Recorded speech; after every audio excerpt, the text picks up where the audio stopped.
धर्म की रक्षा आप करेंगे, धर्मो रक्षति रक्षिता, तो धर्म भी आपकी रक्षा करेगा। धारण करने योग्य यदि कुछ है जीवन में तो वो धर्म है।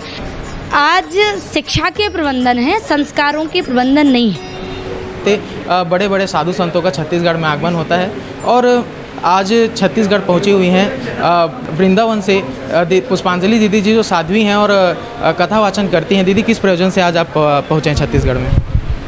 सबसे पहले अपना परिचय देते हुए कहूँगी, मैं मानस पुत्री साध्वी पुष्पांजलि वृंदावन धाम से हूँ। छत्तीसगढ़ के प्रवास में हूँ अभी समय, और छत्तीसगढ़ में मुझे बहुत अच्छा लग रहा है क्योंकि ये श्रद्धा की भूमि है, कौशल्या मैया की जन्मस्थली है, राम जी का ममा गाँव है। एवं मैं 108 से महापुराण का संकल्प लेकर के छत्तीसगढ़ में पधारी हूँ और इस संकल्प की कड़ी में अभी 20, 21, 22 अप्रैल में अक्षय तृतीया के पावन अवसर पर 51 सर्वजातीय विवाह सम्मेलन का आयोजन पुरानी धमतरी रोड से बाहर मुजगान गौठान के बाजू में खेल मैदान में आयोजित होने जा रहा है। ये यहाँ इस आने का प्रयोजन और यहाँ पर स्थापना दक्षिण कौशल पीठ की होने जा रही है, जो कि वेद विद्यालय छात्रावास की एक नींव है। शिक्षा के साथ में संस्कारों का भी प्रबंधन किया जाए। हम उन बेटियों के लिए, उन बालक बालिकाओं के लिए कार्य करते हैं जिनका कोई भी नहीं है, निराश्रित बालक बालिकाएं हैं। अनाथालय की बाउंड्री में आप मत छोड़िए, नाजायज संतान को कूड़े के ढेर में मत डालिए। मैं कहती हूँ आप मुझे दे जाइए, मैं लालन पालन, शिक्षा, विवाह इत्यादि के साथ में उनको संरक्षण प्रदान करूँगी। और इतना ही नहीं, ये जो विवाह है उसके विषय में ये कहूँगी कि यहाँ बहुत विशाल एक महाकुंभ के रूप में हम सभी को दर्शन होगा साधु संत महात्माओं का, और उनका उद्बोधन भी हम सभी को श्रवण करने के लिए प्राप्त होगा। अभी मैं 1 माह से हूँ यहाँ और तैयारी भी कर रही हूँ। मुझे बहुत अच्छा लग रहा है, सबका सहयोग भी प्रदान हो रहा है। सब इस कार्यक्रम से जुड़ रहे हैं और 3 से 6, 20 तारीख को सत्संग प्रवचन आए हुए साधु संत महात्माओं का रखा गया है। शाम को 7 बजे जो बेटियों का विवाह है उनकी रस्म प्रारंभ होगी, मंडप रस्म, हल्दी मेहंदी रस्म। फिर 22 तारीख को 10 बजे बारात आएगी और अगवानी की जाएगी, उनकी नगर भ्रमण किया जाएगा बारात के साथ में, और फिर उनका मांगलिक पाणिग्रह संस्कार वैदिक विधि विधान के साथ संपन्न किया जाएगा। फिर भेंट विदाई इत्यादि दहेज सामग्री को देकर के हम सभी उन बेटियों को विदाई करेंगे। और जो भी इस कार्यक्रम में जुड़ना चाहे, तन मन धन का सहयोग प्रदान करना चाहे, तो यूट्यूब चैनल पर दीदी पुष्पांजलि के नाम से रामकथा, भागवत कथा, शिव पुराण इत्यादि आप सभी सुनते आए हैं। आप जुड़ करके सहयोग भी प्रदान कर सकते हैं, इस कार्यक्रम से जुड़ भी सकते हैं, अपनी अहम भूमिका निभा सकते हैं। और मैं यही कहूँगी, अपने इष्ट मित्रों को लावें, खुद आवें, सबको जोड़ें और इस कार्यक्रम को भव्य और दिव्य बनावें। जय श्री कृष्ण। दीदी, किन किन संतों के आने की आशंका है? अभी यहाँ छत्तीसगढ़ में जो वरिष्ठ हैं, जिनका नाम है, बड़े महापुरुष, सभी का आगमन हो ही रहा है। बाकी वृंदावन से भी हमारे संत साधु महात्मा जन, हमारे गुरु भाई बहन वगैरह पधार ही रहे हैं और सबको धीरे धीरे सूचना प्रदान कर दी जाएगी। अभी दुल्हन की भांति ये रायपुर नगरी सज जाएगी होर्डिंग पोस्टर पंपलेट के साथ में, तो सभी लोग दर्शन करेंगे ही। और आप वहाँ पर आएँ और देखें, उनका दर्शन करें तो ज़्यादा अच्छा है। दीदी, दहेज का आप विरोध करती हैं, लेकिन आपके इस सामूहिक विवाह में क्या क्या उपहार देने जाएंगे? जो एक दाम्पत्य जीवन में प्रवेश करते समय एक बेटी को जो आवश्यकता होती है, हम लोग वो सब भेंट विदाई में दे रहे हैं दहेज स्वरूप में। दहेज का विरोध तो करती हूँ, लेकिन मांगने वालों को नहीं देना चाहिए, क्योंकि यह 2 आत्माओं का विशुद्ध मिलन है। इसको व्यापार मत बनाइए। मैं तो यहाँ तक की भी कहती हूँ कि वो बेटियाँ कुंवारी रहना मंजूर करें, लेकिन दहेज रूपी रावण के गले लगना कतई मंजूर ना करें। आज हमने देखा हमारे यहाँ पर 1000 बेटे होते हैं और 800 बेटियाँ होती हैं। आखिर क्यों? क्योंकि अगर बेटी ने जन्म लिया, लालन पालन करना पड़ेगा। फिर जब वह बड़ी होगी तो फिर हमें ये दहेज के ठेकेदार बन करके मांग करते हैं। हमारे बेटे ने इंजीनियरिंग करी है, उनको 5 लाख चाहिए। हमारे बेटे ने डॉक्टरी करी है, उसको 10 लाख चाहिए। और एक गरीब पिता क्या करेगा? वो तो जीवन भर देता ही रहता है। तो मांगने वालों को तो कतई नहीं देना चाहिए, लेकिन जो नहीं मांगते हैं और वो बेटी को सह स्वीकार कर रहे हैं, बहू बना कर नहीं, बेटी लेकर के जा रहे हैं अपने घर में, उनको पिता जीवन पर्यंत देता है। जब तक अंतिम श्वास है तब तक पिता देते ही रहता है। अच्छा, एक बात भी आपको कहूँगी कि बेटे का विवाह जब किया जाता है तो किया ही जाता है लगभग, लेकिन जब बेटी का विवाह एक पिता करता है तो पिता के जैसा एक बड़ा दिल वाला कौन होगा बताइए, जिसने 25 वर्ष की बेटी को एक क्षण में दूसरे को सौंप दिया और बिलक कर दिया अपने से। उसके जैसा विशाल हृदय किसका होगा, कलेजे का टुकड़ा देने वाला। जब विवाह हुआ माता जानकी का, तो राजा दशरथ ने प्रणाम किया जनक जी को। जनक जी को जब प्रणाम किया तो दशरथ जी से कहा, जनक जी ने, आप मुझे प्रणाम मत करिए, आप लड़के वाले हैं, वर पक्ष से हैं, अतः आप बड़े हैं। तो दशरथ जी ने कहा, नहीं नहीं, आप मुझसे बड़े हैं, मैं आपको प्रणाम करता हूँ, क्योंकि आप बेटी को दे रहे हैं, और जो मांगता है उसका हाथ नीचे होता है, देने वाले का हाथ ऊपर होता है, इसलिए आप वाकई में बड़े हैं और मैं आपको प्रणाम करता हूँ, क्योंकि आप अपनी बेटी को दे रहे हैं, हम तो लेने के लिए आए हैं। तो बेटी के पिता के जैसा विशाल हृदय किसी का हो नहीं सकता है, और इस स्वरूप में हम उन बेटियों को क्या देंगे। उन्होंने तो अपने पिता की इज्जत का ख्याल रखा, मान सम्मान, पगड़ी बाउल की कही जाती वो बेटियां, हम जितना भी दे देंगे उतना कम है। लेकिन विवाह में एक छोटी सी रस्म होती है, तो वह भेंट सामग्री डबल बेड है, फ्रिज है, कूलर है, अलमारी है, मिक्सी है, प्रेस है, रसोई का पूरा बर्तन है, चूल्हा इत्यादि, फिर 11 जोड़ी साड़ियाँ, मंगलसूत्र, सोने का, चांदी बिछिया पायल, लड़के को 5 जोड़ी कपड़े, एक सोने की अंगूठी।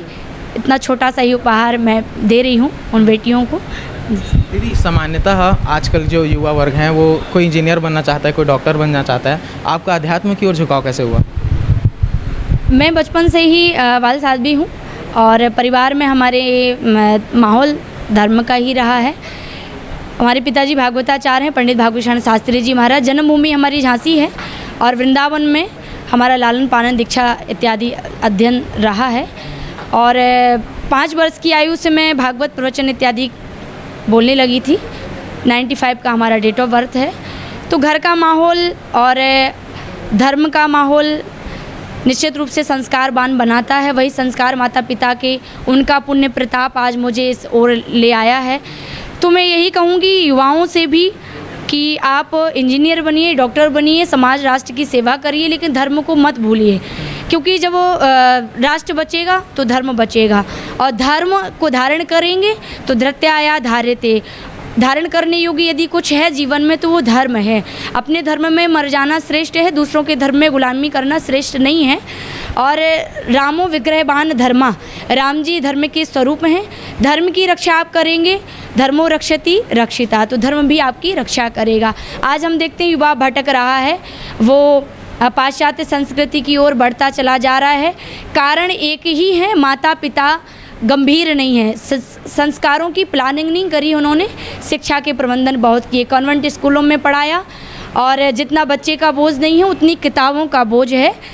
तो माता पिता को जागरूक होना चाहिए, क्योंकि बच्चे वो नहीं करते जो माता पिता कहते हैं, बच्चे वो करते हैं जो माता पिता को करते देखते हैं। जिस घर में सास 1 घंटे मंदिर में बैठती हो, आज नहीं, कल नहीं, 1 माह नहीं, 1 साल बाद उसके घर की बहू भी मंदिर में बैठना प्रारंभ कर देती है। तो माता पिता को जब प्रणाम करते बच्चे देखते हैं तो बड़ों को भी बच्चे प्रणाम करना प्रारंभ कर देते हैं। तो आपको यही कहूँगी कि युवाओं को जागना होगा। उनसे हम अपेक्षा तब रखेंगे जब हम उनके सामने ये सब परोसेंगे, क्योंकि जब हम स्वयं नहीं करेंगे तो अधिकार भी नहीं रखते हम किसी को जगाने का। फिर कारण धर्मांतरण बन जाता है। आज दूसरे आकर के फूट डालो राज्य करने की नीति आती है। आज स्वतंत्र तो हम हो गए हैं, लेकिन दिखाने के लिए स्वतंत्र हो गए हैं। 1947 की क्रांति हमें याद है, 1857 की क्रांति याद है। लेकिन जब हम परतंत्र थे तो अंग्रेज हमें भारतीय कुत्ते कहा करते थे, और उनके भवनों के बाहर लिखा रहता था the Indians and dogs are not allowed here, अर्थात भारतीय कुत्ते का अंदर आना मना है। हमारी संप्रभुता केवल इतनी सी ही रह जाती थी। लेकिन आज हम स्वतंत्र तो हो गए हैं, लेकिन स्वच्छंद और परिच्छंग खलंगताओं में हम बंधे हुए हैं, उशंग खलंगताओं की जंजीरों में बंधे हुए, जकड़े हुए हैं। तो मैं यही कहूँगी, स्वतंत्रता का मतलब यह है कि विचारों की स्वतंत्रता हो, अच्छी बात है, लेकिन हम धर्म के प्रति पूर्ण समर्पित हों, अपने धर्म के प्रति जगाएं, आस्थावान रहें, निष्ठावान रहें, और अपनी संस्कृति को भी धारण करें, क्योंकि उससे आपकी पहचान है। हम हिंदू हैं, हिंदुस्तान हमारा है, और हमारे यहाँ तो सूर्य, चंद्र इत्यादि जितनी भी ये प्राकृतिक सौंदर्य जो देख रहे हैं वो सब भगवान के होने का हमें पूर्ण ये दर्शाता है कि ईश्वर है, तभी ना हम ये सब दर्शन कर पा रहे हैं। दीदी, आपसे आखिरी 2 सवाल हैं मेरे। एक तो आप रामचरितमानस का जगह जगह पाठ करती हैं, राम कथा का पाठ करती हैं, तो ऐसा कौन सा रामचरित्र का खंड आता है दीदी जहाँ पे आप सबसे ज़्यादा भावुक हो जाते हैं, आपको लगता है कि यहाँ पे बहुत ज़्यादा मतलब सत्यता है, इसे जीवन में उतारना चाहिए, बहुत ज़्यादा मार्मिक कथा आपको कौन सी लगती है रामचरितमानस की? रामचरितमानस तो हमें जीवन जीना सिखाता है, उसमें तो ऐसा कुछ है ही नहीं जिसको जीवन से हटाया जा सके। और मैं ये कहूँगी कि जीवन यदि जीना सीखना है ना, तो रामचरितमानस का एक चौपाई, एक दोहा जीवन में नित्य आपको अध्ययन करना ही चाहिए। और यहाँ छत्तीसगढ़ में तो नवधा प्रसिद्ध है, घर घर में रामचरितमानस बच्चे बच्चे तक जानते हैं।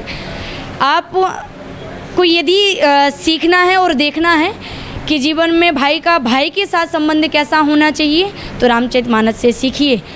पड़ोसी का पड़ोसी के साथ में संबंध व्यवहार कैसा होना चाहिए, तो रामचरितमानस से सीखिए। और माता पिता के प्रति बालक का दायित्व क्या होना चाहिए, या माता पिता का दायित्व बच्चे के प्रति क्या होना चाहिए, वे रामचरितमानस से आप सीखिए।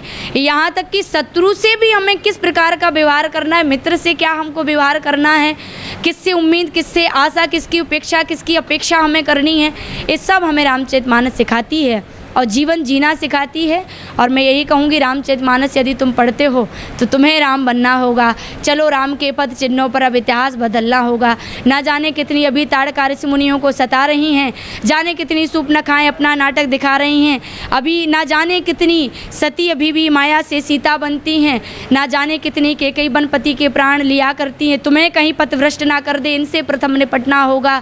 चलो राम के पद चिन्हों पर अब इतिहास बदलना होगा। जाने कितने भाई अभी भी भाई का हक छीना करते हैं, जाने कितने भाई रावण भाई को लातों से पीटा करते। विजय दशहरा के दिन भारत में हम एक नाटक खेला करते हैं, सचमुच के रावण जिंदा हैं, कागज़ के पुतले जलते हैं, तो राघव का आदर्श ग्रहण कर अब तुमको चलना होगा। चलो राम के पद चिन्हों पर अब इतिहास बदलना होगा। एक भावुक कर देने वाला यदि कोई ग्रंथ है तो वो रामचरितमानस है। और साधु संत महात्मा महापुरुष तो पढ़ते पढ़ते भावुक हो जाते हैं कि एक चौपाई मार्मिक है, वहाँ पर कुछ भी नकारने जैसा नहीं है, हर एक चौपाई में भाव प्रधान है। इसलिए प्रत्येक रामचरितमानस का दृश्य, चाहे आप भरतचर्य देख लीजिए, चाहे आप माँ केकई का समर्पण राम के प्रति देख लीजिए, या माता पिता की सीख, या फिर माँ भिलनी सबरी का प्रतीक्षा का वो संदेश समाज के लिए, राष्ट्र के लिए, या राम जी का भक्तों के लिए कितना समर्पण रहा, जटायु को पिता दशरथ की जगह प्रदान कर दी, वो सब भावुक हैं। और सबको सुनते सुनाते भावुकता आनी ही चाहिए और आती ही है।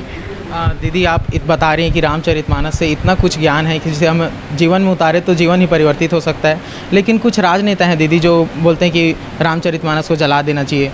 और कुछ समय पहले एक इंसिडेंट आया जहाँ पे उन्होंने रामचरितमानस को जला भी दिया। वो सस्ती लोकप्रियता के कारण कुछ भी कर सकते हैं, लेकिन आप रामचरितमानस को जला सकते हैं, लेकिन जो अंदर जिंदा है उसको कैसे जलाया जा सकता है। बच्चे बच्चे के अंदर रामचरितमानस समाई हुई है, और एक एक चौपाई कंठस्थ 108 रामचरितमानस का पाठ करने वाले बड़े बड़े महापुरुष अभी भी हैं, करते हैं, बच्चे करते हैं, जवान करते हैं, वृद्ध भी करते हैं। घरों में नवरात्र के समय में माताएं अखंड रामायण का पाठ करती हैं, उनको आप कैसे नष्ट कर पाएंगे। वो सच्ची लोकप्रियता के कारण कुछ चुनावी मुद्दा या वोट के लिए अपने धर्म को बेच देना, ये तो यूँ कहेंगे कि विनाश काले विपरीत बुद्धि, और जाको प्रभु दारू ने दुख दें ताकि मति पहले हर ले ही, वही वाली बात है। दीदी मेरा आखिरी सवाल है आपसे, आखिरी सवाल है, आप बताएं, आपने कहा कि आप छत्तीसगढ़ में भी सनातन संस्कृति को पढ़ाने वाला एक विद्यालय खोलना चाहती हैं, तो जो अभी मौजूदा शिक्षा व्यवस्था है आप उससे संतुष्ट नहीं है क्या? आज शिक्षा के प्रबंधन है, संस्कारों के प्रबंधन नहीं है। बच्चों को जब माता पिता का प्रेम चाहिए होता है, उनका समय चाहिए होता है, तब वो पैसे कमाने की होड़ में लगे होते हैं। पत्नी कहीं जॉब कर रही होती है, पति कहीं जॉब कर रहा होता है। बच्चों को ना वो लालन दे पाते हैं समय से, ना ताड़न दे पाते हैं, ना मित्रवत व्यवहार कर पाते हैं। नियम यह है कि 5 वर्ष तक लालन हो, 5 वर्ष के बाद में ताड़न हो, 14 वर्ष के बाद में मित्रवत व्यवहार, अच्छा भी सिखाइए, बुरा भी सिखाइए, जो गंदगी बाहर से मिलनी चाहिए वो पहले क्यों ना प्रदान कर दी जाए। आज संघ को जीतने का बड़ा ही महत्व है, क्योंकि अच्छे महापुरुषों का संग करेंगे, उनके जीवन के सद्गुण आपके जीवन को अच्छा बनाएंगे। दुर्गुणी का संग करेंगे तो उनके दुर्गुण आपके जीवन को प्रभावित करेंगे। आज कॉन्वेंट स्कूलों में बच्चे पढ़ते हैं, इंग्लिश मीडियम में पढ़ते हैं और सब प्रकार की उनके पास में शिक्षा प्राप्त हो रही है, लेकिन वो अपनी संस्कृति से बहुत दूर चले जा रहे हैं। माता पिता को कहना पड़ता है बेटा प्रणाम करिए, आप मंदिर जाइए, तिलक लगाइए। आपकी पहचान आपके धर्म के कारण है, और यदि आप तिलक नहीं लगाते हैं, कंठी नहीं है आपके गले में, या आप रामचरितमानस को नहीं मानते हैं, आप भगवत गीता इत्यादि को नहीं मानते हैं, वे शास्त्र वेदांत के प्रति समर्पण नहीं है, धर्म के प्रति समर्पण, माता पिता के प्रति सम्मान, बुजुर्गों के प्रति नहीं है, तो ऐसी शिक्षा किस काम की जो आपके अपनों से विलग करा दे, अपनी संस्कृति से विलग करा दे। ऐसा पढ़ा लिखा होना किस बात का हम कहेंगे। उस शिक्षा के साथ संस्कारों की आवश्यकता है, और उस संस्कारों को जगाने के लिए संस्कार केंद्र की स्थापना की जा रही है, जिसमें पढ़ाई के साथ इंग्लिश मीडियम, साइंस के स्टूडेंट, मैथमेटिक्स के स्टूडेंट के साथ में हम उनको रामचरितमानस क्या है, भगवत गीता क्या है, वेद शास्त्र वेदांत क्या है, तीरंदाजी, घोड़सवारी, तलवारबाजी, उन बच्चों को सर्वांगीण व्यक्तित्व का विकास हो, उस स्थापना को लेकर के यहाँ पर छत्तीसगढ़ में प्रवास कर रहे हैं। और मैं सबसे कहूँगी अपने बच्चों को इस सुंदर प्रकल्प से जोड़िए और उनको संस्कारवान बनाइए। सत्संग उनके जीवन में बहुत ज़रूरी है, क्योंकि एक भी शब्द यदि उनको प्राप्त होता है महापुरुषों का, साधु संत महात्माओं का, हो सकता है उनका जीवन बहुत विशाल परिवर्तन हो करके और वो मानव बन करके जीवन जीना सीख जाएंगे। इंसान बनना बहुत बड़ी एक जीवन में एक अहम भूमिका है। आप जन्मे तो हैं, लेकिन आपका उद्देश्य क्या है, आप क्या छोड़ करके जा रहे हैं राष्ट्र के लिए, समाज के लिए, ये अहम प्रश्न है। तो उसके लिए आपको प्लानिंग करनी पड़ेगी, उसके लिए समय भी देना पड़ेगा बच्चों के लिए, और आपको उन बच्चों को सुसज्जित करने में जितनी अथक मेहनत करनी चाहिए आप करिए। क्योंकि अगर एक व्यक्ति, एक बालक बनता है तो पूरा राष्ट्र बनता है, और उस राष्ट्र का हित सर्वोपरि है, उस राष्ट्र का हित यानी धर्म सर्वोपरि है। ये थी हमारे साथ पुष्पांजलि दीदी जी, जिनसे बात करने के बाद ऐसा प्रतीत हुआ जैसे भागीरथ ने तपस्या करने के बाद माता गंगा को नीचे उतारा था, वैसे ही हमारे यहाँ पे मौजूद होने से दीदी ने जो बातें बताई हैं, एक ज्ञान की गंगा दीदी ने बहाई है। उम्मीद करते हैं कि इस संत समागम में आप भी बड़ी संख्या में मौजूद होंगे, और जो भी ज्ञान का प्रवाह दीदी के द्वारा, संतों के द्वारा किया जाएगा, उसे अपने जीवन में जरूर अनुग्रहण करेंगे। मैं राहुल अग्निहोत्री, राजधानी रायपुर से, RJ न्यूज़।